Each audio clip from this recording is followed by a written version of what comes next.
Hey guys, and welcome to a brand new video to the channel. So in this video, we're going to do our traditional sort of run through of the bonus XP coming to RuneScape 3 on May 17th. Now, what this video is going to be about is just the sort of supplies, things you can do in preparation for the bonus XP, just to give you guys the best chance to be prepared and to get the most out of the sort of 10 days of bonus XP or 48 hours, which are available to everyone. Now, for me, when the bonus XP is announced, I generally am already topped up with stuff I want to be doing on a bonus XP anyway, but you don't have to rush to buy your items. And that's the most important thing here is if you're looking to do a buyable skill, what I always sort of say on these kind of videos is take your time. So even though the bonus XP is a couple of weeks away, you do not need to rush to actually do it.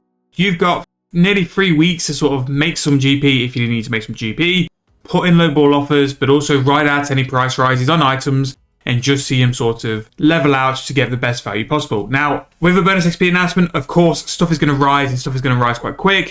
After the past couple of bonus XP lives, you really haven't noticed prices like rocket up as much as they used to with the earlier forms of bonus XP. Prices are way more steady, and apart from a lot of very niche methods, they don't generally go ballistic as they used to. Yes, they will still rise, but I feel they don't rise as much as they used to. Let me know what you think. Do you think you spend more on bonus XP nowadays compared to what you used to? I think with the format and with the fact it's sort of regulated to every couple of months, I think people are way more prepared and they plan ahead, and also they have the items ready to stock and ready to go as soon as it does get announced as well. But anyway, let's get started on what I would advise and what I would look to do. So for this, we normally go into the skilling tab because that's where I normally throw my items for the bonus XP. Now, number one, do not use any proteins, and also don't use any of your skilling dummies until the bonus XP live. Now, because it's been on the past 2 bonus XPs, I imagine that the bonus XP token store is going to be back again. And if you haven't sort of completed any of the sets or extra outfits using the bonus XP store, your proteins and your dummies are fantastic ways and probably the best ways to gain tokens. So you want to make sure that when the bonus XP first comes, look at the store, look at what you want to get, but then also use your proteins wisely. Proteins only really have one use and have a massive capability to make quite a lot of skills very AFK. And if you've got to hit that 48 hours, and if you're going to struggle to hit that 48 hours, if you can spend a couple of hours AFK in protein, that's XP technically you probably wouldn't have got before. And for me, I think proteins have had such an impact on skilling that I will always save my proteins for a bonus XP, just because you're getting more out of them anyway, and it just makes them more of a skill where you're just going to go and get bank XP per hour. Not only that as well, as your Silverhawk feathers, you'll be getting bonus agility XP for the whole of the bonus XP live. Now, if you haven't got 120, 200 mil, or 99 agility, you can pretty much get twice the effect out of Silverhawks compared to normal, but not only that, they become twice as cheap because you're getting twice the XP from your feathers. Now, I will always, not so much on the main account because we're maxed, on all accounts, wear Silverhawks for the whole weekend, and you really will get some massive, massive benefits out of doing that. We mentioned them earlier on, your skilling dummies. Make sure to do your skilling dummies. I would probably sort of do those first. Do your skilling dummies first before your actual proteins, because I do think the XP are better. If you're one of those which throws down divine locations, get your divine locations stocked up, ready as well, because you will be spamming them, especially if you use your Viswax to extend them. Very good there. Your machines and your invention machines as well. Now, I am still running the same invention machines from my last video. I'm still running a plank maker, and a plank maker I think is pretty beneficial now, with frames and refined frames and all that 4-for-3 jazz. They really are good money. At times, you do have to check on the logs and the planks and all the sort of GP per XP sort of thing. But I think that's a really good investment, is to have plank makers going. I do older planks, and I've still actually got 15k older planks I do need to get rid of. But that is what I use my machine for. I also make unfinished potions. I have a partial potion producer doing toad flax unfinished. That's the best one I've always seemed to work out, that brews are solid. Brews will always be decent. So I use that for toad flax. With a bonus XP approaching, I will be making sure to farm all of my juju seeds. I'll be farming all my farming seeds. If you have any player-owned farm beans available, I would be buying the leafy ones, or the ones which do herbs, and sort of finding a herb to nail down and just absolutely spam for a lot of herb, because it's a good way to cash out from your player-owned farm adventures. If you really want to convert those beans into growth potions, you'll make a lot of money. I think just blood weeds is something like 17 mil an hour just by power growing your herbs. And it really is beneficial as well, especially if you're going to be doing some herb lore. You can really make herb lore cheap just by doing player-owned farms. And other things as well, like Mauritanian mushrooms, papayas will be back. We did a video regarding the fruit bat and the papayas. White berries, if you want to go collect white berries, add them to your bush run. Coconuts as well, coconuts with your farm runs. All these stuff you can go and farm or pick up. I did do like quite a comprehensive additional video for farming on top of like your herb runs. I'll try and tag that in here because those kind of things will really sort of rack up over time over these next 3 weeks, and you'll really be able to like make a chunk of money just from doing some like everyday skilling, this is the kind of bit of RuneScape I really enjoy. Like, I love the skilling side, but I also love the collecting side.